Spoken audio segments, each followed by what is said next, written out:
कहाँ हुआ था? ऑस्ट्रिया। उस समय प्राग कहा जाता, प्राग जो था उस समय ऑस्ट्रिया के अंतर्गत में आता था, है कि नहीं? वहां जन्म हुआ था। ये जर्मन कवि है और इन्होंने लिखा मेरे बिना तुम प्रभु। ये इसका हिंदी भाषा में जो है ट्रांसलेट भाषांतरित धर्मवीर भारती की है। ये कविता हिंदी में नहीं लिखा गया, जर्मन भाषा में लिखा गया। किस में लिखा गया? जर्मन। उसको हिंदी में कौन ट्रांसलेट किए? धर्मवीर भारती। ये पूछा जा सकता है आपको एग्जाम, ठीक है?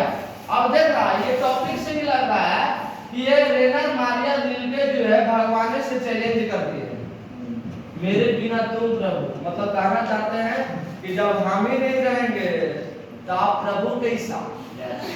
आप प्रभु रहेंगे? नहीं। चैलेंज कर रहे हैं भगवान से कि मेरे बिना तुम प्रभु कहाँ? हम हैं तो आप हैं, हम नहीं तो आप नहीं। भगवानों को डरा दीजिए। या हमको मारना चाहते हैं हमारे, तो हमारा बिना आपका भी कोई नाम लेने वाला नहीं है जी। कभी सुने जैसे हम लोग गौ माता कहते हैं, लेकिन कोई गाय को सुने हैं कि कहे कि शंकर भगवान भोलेनाथ बोले भजन करते नहीं ना। भगवान का नाम वो काल्पनिक हो या वास्तविक हो, इस पर चर्चा हम नहीं करना चाहते हैं, लेकिन भगवान का नाम इतना प्रचार प्रसार कौन किया? मनुष्य किया ना। इसलिए शायद इस व्यू से ये रेनर मारिया जी जो है वो भगवान को ये चैलेंज कर रहे हैं। और आगे हम लोग पंक्ति के माध्यम से देखेंगे कि क्या ये करना चाहते हैं। समझ आ रहा है? मेरा क्या, जब मेरा अस्तित्व ना रहेगा प्रभु तब तुम क्या करोगे? जब मैं तुम्हारा जलपात्र टूटकर बिखर जाऊंगा, जब मैं तुम्हारी मदिरा सूख जाऊंगा या स्वादहीन हो जाऊंगा। डरा रहा है भगवान को, डरा रहा है, कह रहा है कि जब मेरा अस्तित्व ही नहीं रहेगा।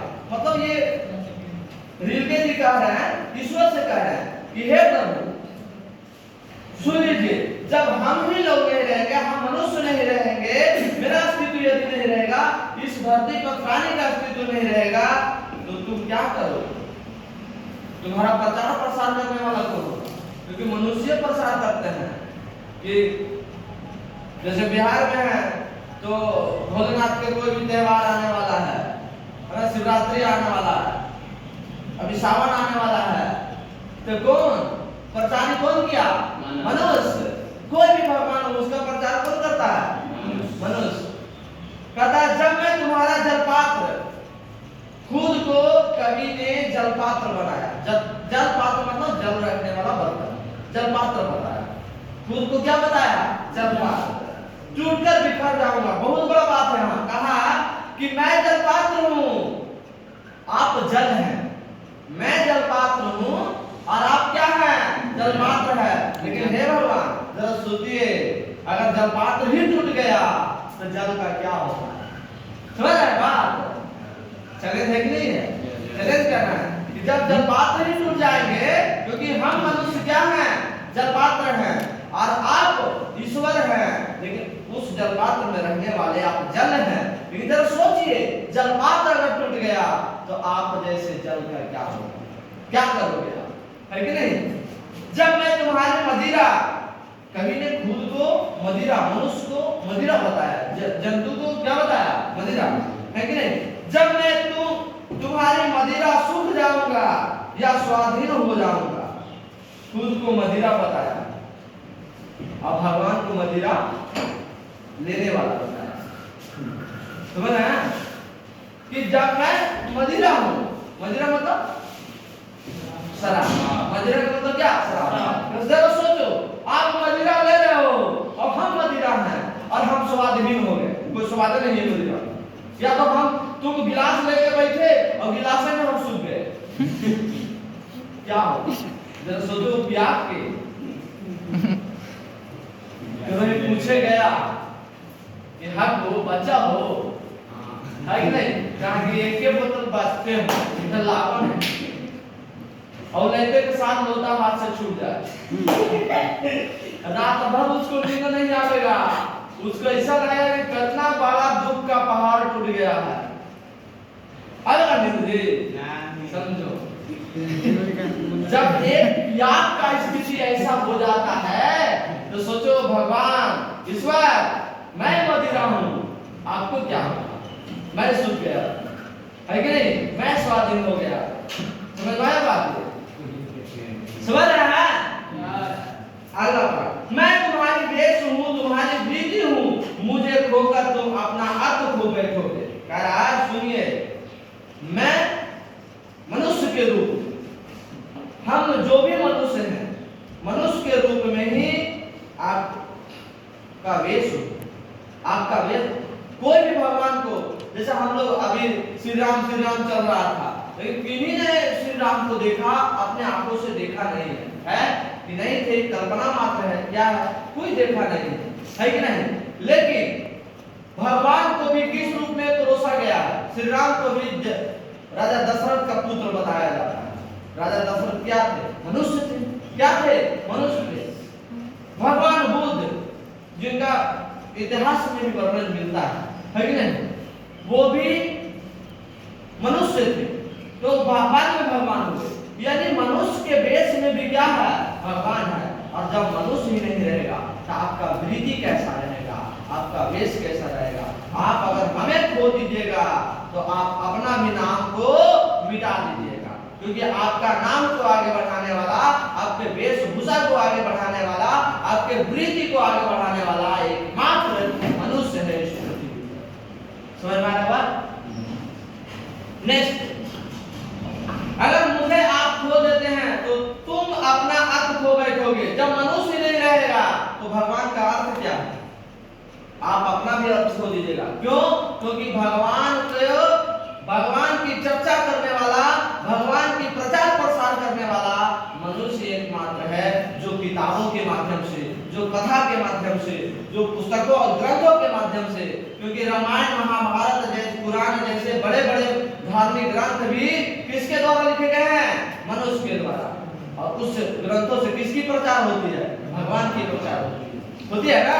तो जब मनुष्य नहीं रहेगा तो आप भी अपना आप खो बैठिएगा, क्योंकि आपका कोई नाम ही लेने वाला नहीं होगा, है कि नहीं। मेरे बिना तुम गृहहीन निर्वासित होगे, स्वागत विहीन। मैं तुम्हारी पादुका हूँ, मेरे बिना तुम्हारे चरणों में छाले पड़ जाएंगे, वे भटकेंगे लहूलुहान। कह रहा है मेरे बिना तुम गृहहीन निर्वासित हो। जब मनुष्य नहीं रहेगा तो गृह मतलब घर तुम्हारा कौन बनाएगा?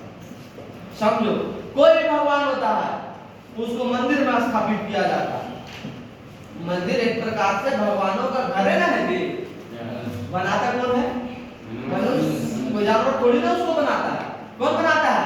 मनुष्य बनाता है। तो कहता है जब मनुष्य नहीं रहेगा तो आप निर्वासित हो जाओगे। निर्वासित मतलब समझो, उसको कहते हैं जो डेरा डुगी में रहता है, डेरा वाला लेकर के रहता है, जो दूसरे के घरों में रहता है, रेंट पर रहता है, समझ रहे हैं? मनुष्य नहीं रहेगा तो आपको रेंट पर रहना पड़ेगा, आप निर्वासित हो जाइएगा।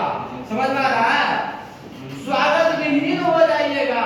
मतलब भगवान की स्वागत कौन करता है? मनुष्य करता है। तो आप स्वागत विहीन हो जाइएगा, आपकी कोई स्वागत करने वाला नहीं होगा, क्योंकि हर एक भगवान की स्वागत, चाहे कोई भी धर्म के भगवान हो, उसकी स्वागत उस धर्म के अनुयायी यानी मनुष्य नहीं करते हैं, है कि नहीं। मैं तुम्हारी पादुका हूँ, मेरे बिना तुम्हारे चरणों में छाले पड़ जाएंगे, वे भटकेंगे लहूलुहान। कह रहा है मैं तुम्हारी पादुका। पादुका मतलब होता है पैर का चप्पल। पादुका का मतलब क्या? पैर का चप्पल। कारण मैं मतलब ये कभी खुद को अपने चरण का पादुका बताया, पैर का चप्पल खड़ाम बताया, है कि नहीं। मैं कह रहा है भगवान मैं आपके पैर का खड़ाम हूँ। जरा सोचो, पैर में खड़ाम नहीं हो और तुमको पथरीले जगहों में चलना है, कंटीले जगहों में चलना है, तुम्हारा पैर का हालात क्या होगा? तुम्हारा पैर भी लहूलुहान हो जाएंगे, तुम भी भटकोगे इधर उधर लहूलुहान पैर को लेकर, है कि नहीं। तुम्हारा संदाल लबादा गिर जाएगा तुम्हारा कृपा दृष्टि जो कभी मेरे कपोलों की नर्म छाया पर विश्राम करती थी, निराश होकर वह सूख जाएगी जो मैं उसे देता था। कह रहा है तुम्हारा जो ये शानदार लावाला है, तुम्हारा जो शानदार ये जो नाम है, तुम्हारा जो ये शानदार जो ये तुम्हारा जो प्रसिद्धि है, ये सब गिर जाएगा। ये जितना भी तुम्हारा जो कृपा दृष्टि जो कभी मेरे कपोलों पर तुम्हारा होता था, ये सब खत्म हो जाएगा। ये सब क्या हो जाएगा? खत्म हो जाएगा। नर्म छाया पर विश्राम करती थी जो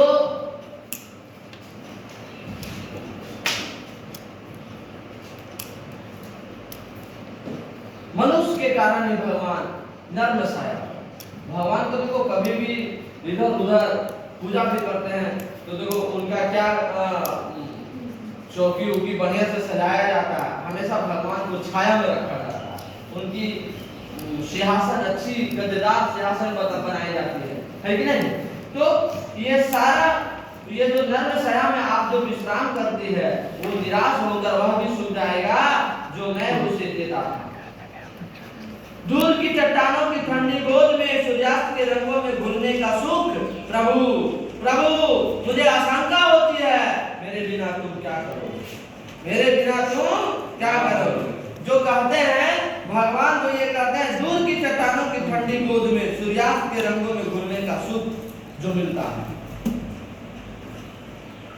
यह सुंदरता भी कोई देखने वाला नहीं है, यह सुख को भी कोई भोगने वाला नहीं है। प्रभु दो बार कहा है, चैलेंज क्या है? प्रभु प्रभु सुनिए, आशंका मुझे होता है, शक होता है मुझे कि अगर हम नहीं रहेंगे तो तुम क्या करोगे, मेरे बिना तुम क्या करोगे, क्योंकि हम हैं तो आप हैं, है कि नहीं? ये कभी चैलेंज किसको किया है? प्रभु को, ईश्वर। समझ में आ रहा है? जैसे सबको तो लगता है कि ईश्वर हमको चैलेंज करेंगे, लेकिन ये कभी किसको चैलेंज करते हैं? बात सच भी लगता है, नहीं लगता है?